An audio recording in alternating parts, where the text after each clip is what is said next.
J'ai pas du tout envie de rigoler et j'aimerais beaucoup que les 5 ou 10 premières minutes, là, si vous pouviez, vous les renvoyer au maximum de gens parce que ce qui se passe est quand même très très important. Donc c'est aussi un appel à la diffusion large de ce que je vais essayer de dire. En France, nous sommes très mal informés sur l'international et je voudrais essayer de replacer un peu ce qui se passe dans le monde. Et je vais commencer avec une constatation. C'est qu'aux États-Unis, au moment de la présidence de Bush le deuxième, le fils, il y a une série de gens qui ont pris le pouvoir dans la structure de pouvoir américaine qui s'occupe de politique étrangère, qui s'appellent les néoconservateurs. Ce sont tous des anciens de l'extrême gauche qui ont rejoint une politique tout à fait dangereuse. Et ces gens-là sont organisés autour d'un certain nombre de gens qui sont la famille Kagan, qui est une famille un peu spéciale, et une autre qui s'appelle Peggy Noonan, qui est d'ailleurs la femme d'un des Kagan, et qui est celle qui avait organisé le coup d'État de Maïdan contre le président démocratiquement élu en Ukraine. Et c'est là que tout a commencé en Ukraine, où l'Ukraine est partie au volo. Et ces gens-là, pour ceux que ça intéresse, pour vous donner mes sources, Monsieur Kagan, Robert Kagan, je crois qu'il s'appelle, vient d'écrire un article dans le Foreign Affairs, vous savez, qui est un petit peu la revue officielle de la politique étrangère américaine, dans lequel il explique tranquillement que comme les États-Unis sont la puissance la plus importante aujourd'hui, mais qu'elle est peut-être maintenant en déclin ou mise en conteste par d'autres puissances, il est urgent de taper sur ceux qui sont pas encore arrivés au plus haut, de façon à les faire tomber quand les États-Unis sont les plus forts, quoi. C'est-à-dire de taper sur les plus petits de la cour de récré, en gros. De taper sur les plus petits de la cour de récréation, exactement. Mais ce qu'il y a d'effrayant dans cette histoire, c'est que du coup, ça justifie.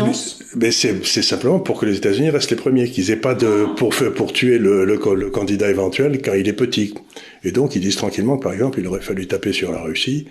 Mais lisez cet article dans Foreign Affairs en 2014, quand la Russie était encore faible, n'avait pas encore les armes qu'elle avait, etc. Mais le type le dit tranquillement. Donc, c'est une justification de la guerre. Depuis 1945, on nous avait fait croire qu'on allait vers un monde qui allait être régi par la loi internationale et les contrats, les traités, etc. Et on est en train de se rendre compte que cette loi internationale s'applique à tout le monde, sauf aux États-Unis. C'est un peu la thèse qu'avait défendue Monsieur Pozzo di Borgo ici, dans une émission où je l'avais interviewé sur ce qui se passait en Ukraine, et il était très compétent. Pozzo di Borgo a vu la diplomatie américaine à l'œuvre, puisqu'il a été aussi dans la diplomatie française en Ukraine, donc on voit bien ce jeu. Et aujourd'hui, depuis quelques mois, le nouveau président américain a été élu, Monsieur Biden, tout le monde sait qu'il est gâteux, qu'il est sans espoir. Et j'en arrive à me dire, si cette espèce de camarilla n'a pas aidé à la réélection de Biden par tous les moyens, pour être certain de pouvoir faire ce qu'il voulait. C'est-à-dire que le président, ils ont mis en pantin parce qu'évidemment avec Trump, ils pouvaient pas faire ce qu'ils voulaient. Ils ont mis Kamala Harris pour faire encore aussi joli. Pour un autre pantin. Et derrière, ils font ce qu'ils tirent les ficelles. Ils tirent les ficelles. Et par exemple, je vais vous dire, il y a quelques mois, vous vous en souvenez peut-être, il y avait eu une tentative de coup d'État au Kazakhstan. Vous savez, le Kazakhstan, c'est cet État qui était autrefois dans l'Union soviétique, dans lequel il y a d'énormes réserves de pétrole. C'est tous les stans qui sont en bas. Et le Kazakhstan, c'est le plus gros. Et là, la Russie avait envoyé quelques bataillons pour rétablir l'ordre et rétablir l'état normal. Et donc, une fois de plus, ils avaient été contrés par Poutine.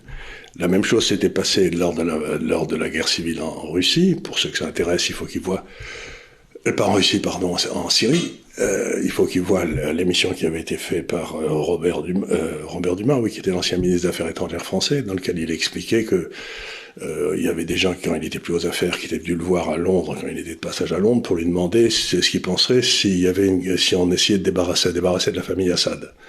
Donc il le disait tranquillement, et que c'était des Américains et des Anglais qui venaient le voir pour lui dire mais si on organisait, et il y a eu ensuite le coup d'État en Syrie, enfin la tentative de coup d'État, et des centaines de milliers, des dizaines et des centaines de milliers de morts, et voilà, et ça a été fait ensuite. Et en plus, après ça, vous avez eu l'Ukraine.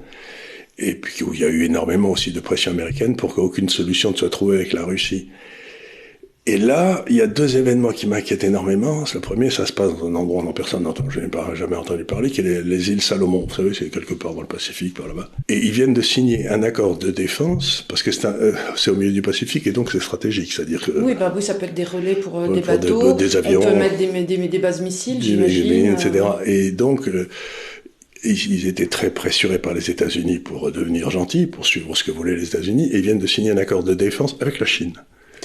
Ah oui. Et donc, ça va amener la Chine au milieu, mais on voit bien la bataille qui est en train de se passer là-bas. Sur le Pacifique qui est en train de se passer. Donc, une petite démocratie comme les îles Salomon a donc décidé de s'allier avec la Chine plutôt qu'avec les États-Unis. Tellement ils sentent la pression des États-Unis très forte. Et là, depuis 4 à 5 jours, vous avez quasiment un coup d'État contre le patron du Pakistan, où il y a quand même, 270 millions d'habitants, qui était un énorme pays, et pour le virer. Il a été viré de façon soi-disant légale, mais enfin, il y a mais aujourd'hui au Pakistan... Et pourquoi ils l'aiment pas? Pourquoi ils veulent le virer? Parce que la veille, il était en Russie... Avec Poutine? Avec Poutine, discutant tranquillement, justement, de la livraison de pétrole, tout ça. Ah oui, donc c'est cousu de fil blanc. C'est cousu de fil blanc, donc on voit très bien ce qui se passe. Ce qu'ils font, c'est qu'ils essayent de déstabiliser tous les pays qui refusent de condamner la Russie.